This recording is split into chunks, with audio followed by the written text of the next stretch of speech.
ભરૂચ ભૂસ્તર વિભાગની ટીમે ઝઘડિયા તાલુકાના લીંભેડ ગામેથી કથિત ગેરકાયદેસર માટી ખોદકામની પ્રવૃત્તિ ઝડપી લઈને કુલ ₹50 લાખનો મુદ્દામાલ કબજે લીધો હતો. ઉલ્લેખનીય છે કે ઝઘડિયા તાલુકામાં લાંબા સમયથી રેતી, સિલિકા પથ્થર જેવી વિવિધ ખનિજોમાં મોટા પાયે રોયલ્ટી ચોરી, ઓવરલોડ જથ્થો ભરવો જેવી ગેરકાયદેસર પ્રવૃત્તિઓ થતી જોવા મળે છે. તાલુકામાં વહેલી વિપુલ ખનિજ સંપત્તિનો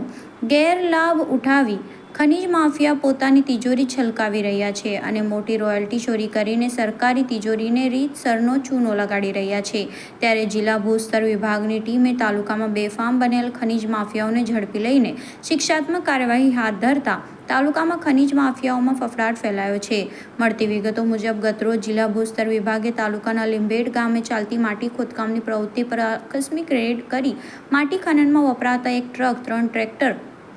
તેમજ એક જીસીબી મશીન મળી કુલ ₹50 લાખનો મુદ્દામાલ કબજે લઈને આ વાહનો ઝઘડિયા જેઆઈડીસી પોલીસ મથકે સોંપીને કાયદેસરની કાર્યવાહી હાથ ધરી હતી. મળતી વિગતો મુજબ લીંભેડના અર્જુન સુપડભાઈ વસાવા પાસેથી એક ટ્રક તેમજ એક જીસીબી મશીન મળી કુલ ₹35 લાખનો મુદ્દામાલ, લીંભેડના મહેશ વિજયભાઈ વસાવા અને વિજય રત્નાભાઈ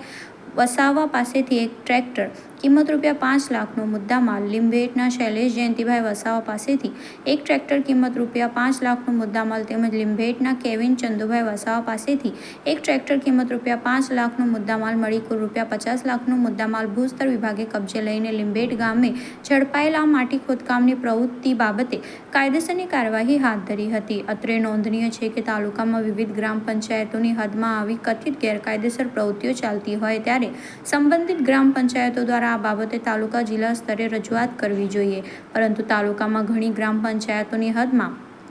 ગેરકાયદેસર ખનિજ ખનન ચાલતું હોવાથી જે તે સ્થળના સ્થાનિક પદાધિકારીઓ પણ શંકાના દાયરામાં આવે તે સ્વાભાવિક ગણાય.